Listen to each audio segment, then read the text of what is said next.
Iran के कई शहरों में झड़प की खबरें, ब्रेक करिए जरा। तेहरान में हिंसक टकराव की खबरें, सिर्फ breaking.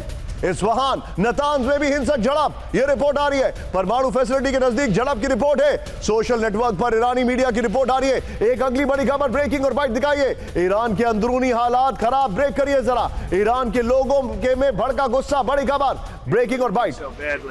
There's a lot of foment that we haven't seen before so much, and we'll see what happens. There's a lot of anger now in Iran because people are living so badly. There's a lot of foment that we haven't seen before so much, and we'll see what happens. There's a lot of अब anger. देखिए जो हमारे सामने सवाल आ रहा है, दिखाइए। इस वक्त आइए जरा सीधे बड़ी खबर मैं आपको दिखा रहा हूं, प्ले करिए। और नितिन, इस वॉल के साथ ट्रंप का बाइट और पहले वाली ब्रेकिंग लीजिएगा। ट्रंप की बाइट और पहले वाली ब्रेकिंग, ये देखिए। क्या ईरान के अंदर अमेरिका ने साजिश करना शुरू कर दिया है? देखिए नेक्स्ट दिखाइए जरा सवाल यहां पर, ये देखिए। क्या ईरान के अंदर अमेरिका ने अपने स्लीपर सेल एक्टिव कर दिए? नेक्स्ट दिखाइए जो जानकारी है। क्या ईरान के अंदर अमेरिका के CIA एजेंट पहुंच चुके हैं? बड़ी खबर, आगे की जानकारी। क्या ईरान के अंदर अमेरिका वेनेजुएला वाला काम करने वाला है? ये वॉल लीजिएगा, वो वाला ट्रंप का बाइट और पहले वाली ब्रेकिंग। सीधे चलिए बाहल सर के पास। बाहल सर, ये बहुत बड़ा सवाल है और ये सवाल मैं आपसे इसलिए पूछ रहा हूं कि क्या ईरान के अंदर वेनेजुएला की तर्ज पर अमेरिका ने काम करना शुरू कर दिया है? बिल्कुल सही कह रहे हैं निशांत जी। जय हिंद, बुलाने के लिए बहुत धन्यवाद। मेरा इस टीम को, पैनलिस्ट को भी जय हिंद। मैं सबसे पहले ये कहना चाहूंगा कि अमेरिका इस समय किसी हालत में भी निकलना चाहता है। जो पिछली बार बात हुई थी ट्रंप की इनके साथ, नेतन्याहू के साथ दिसंबर के अंदर, तब बात कुछ और थी।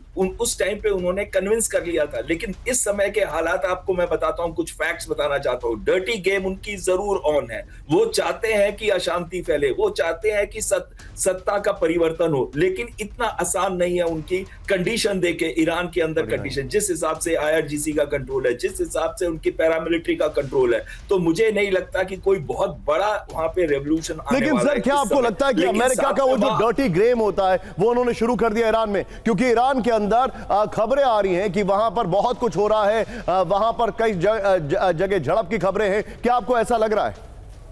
देखिए, मुझे नहीं ऐसा लग रहा कि उस व्यापक स्केल पे है जिस व्यापक स्केल पे एक रेवोल्यूशन शुरू होता है। क्योंकि इस समय भी ईरान के अंदर बहुत सारे लोग IRGC के इन्फ्लुएंस में है, पैरामिलिट्री के इन्फ्लुएंस में। लेकिन एक दो चीजें मैं कहना चाहता हूं बहुत क्विकली। सबसे पहले हज आ रहा है, अभी हज है मई 25 को, यानी कि 24 से फ्लाइट्स, अभी 21 से तो लाइन लैंड होनी शुरू हो गई है। 18 से 20 लाख मुस्लिम पूरे विश्व से आ रहे हैं मक्का के अंदर, और वहां पे 27 तक ये रहेगा पूरा का पूरा। 27 से 30 वो निकलना शुरू होंगे। नॉर्मली स्पीकिंग अमेरिका कभी भी कोई भी एस्केलेशन नहीं करेगा। जब वो रमजान में एस्केलेशन कर सकते तो हज में क्यों नहीं करेंगे?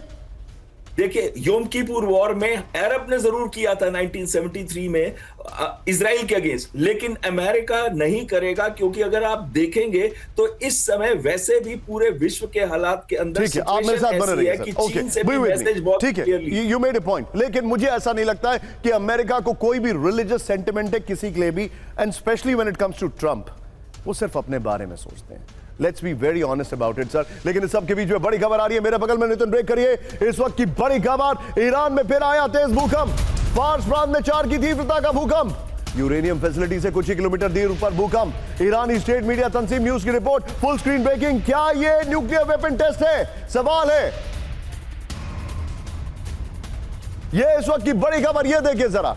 ये इस वक्त की बड़ी खबर, एक और ब्रेकिंग कैम 1 पर। नेतन्याहू वही करेंगे जो मैं कहूंगा, ट्रंप ने कहा है। अमेरिका जो चाहेगा वो इजराइल करेगा। बड़ी खबर, ईरान जंग पर नेतन्याहू के रुख को लेकर ट्रंप का बयान। ब्रेकिंग और शॉट दिखाइए। वॉर टाइम PM के तौर पर नेतन्याहू का अच्छा काम, ये ट्रंप ने कहा है। समझौते पर नेतन्याहू से मतभेद पर क्लैश का रिपोर्ट में दावा किया गया।